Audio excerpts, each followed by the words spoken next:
Summer is almost here, though, and the kids are likely getting pretty excited. But if we want our young ones to be ready for fun in the sun, we need to get them prepared. And of course, this is why we have Julie with us here this morning for one of your regular segments from Parenting Power.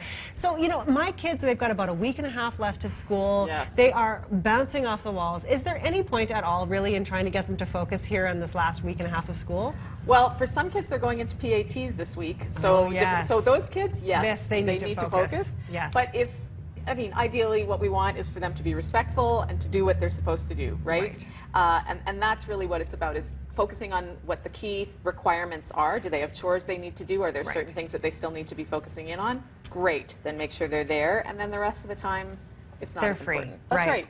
So are there some ground rules then, once school is truly finished off, that sort of will help the summer go a little smoother? Because it can get out of hand in a hurry. It can, and I think part of the reason, well, we know the reason that it can feel like it's just, is because suddenly there is no structure. Yes. And for people who have their kids at home all year round who aren't in school yet, there's not much of a change. But for those of us who have had our kids in school, where there's a lot of structure, then for them to just be freeform is a little hard for them to take, because there's no predictability, there's no control for them, so then they start fighting for control wherever they can get it, and we're fighting for control, and there's a lot of power struggle happening. Yes. So one of the best things we can do as families is create some structure. It doesn't have to be rigid, but just knowing when are meal times, what's allowed to be eaten, times for us to be with everybody, and times for everybody to have their own space, because siblings were not meant to be together all the time. Not all day, absolutely. And absence makes the heart grow fonder. So creating some time in the day where everybody's doing their own thing,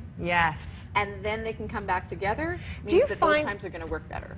That totally makes sense, even with their friends, because of course, like in my case, my kids have friends on the street they like to play with, which is great, but maybe they don't need to spend all day with those friends either, because I don't want to strain that relationship either. Right. Well, and sometimes they can do it, but the key really is to watching.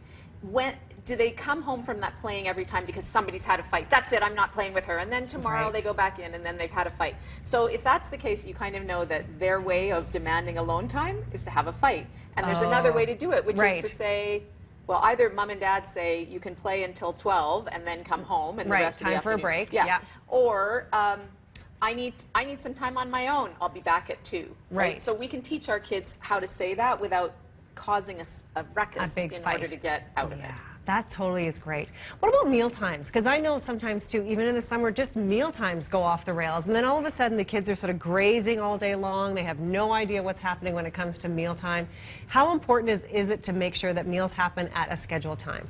Well, if we want to make sure that our kids are eating healthy food, then it is a bit important, right? Maybe not every meal, but setting a few boundaries around when kids are eating and also around what kids are eating. So sure, you can graze from this bowl of fruit and vegetables here on the counter, but the snack cupboard is not open 24/7. Right. So just getting clear on, because a lot of battles come up with, yeah, but I want a cookie, but you just had a candy or you just had a popsicle. Right. Set a rule for how many sweets in the day, or what are you going to have for your sweet today? When are you going to have it? Okay, that's it. Now the rest of the time you're having fruit or cheese or something else. Right. Okay, that makes sense.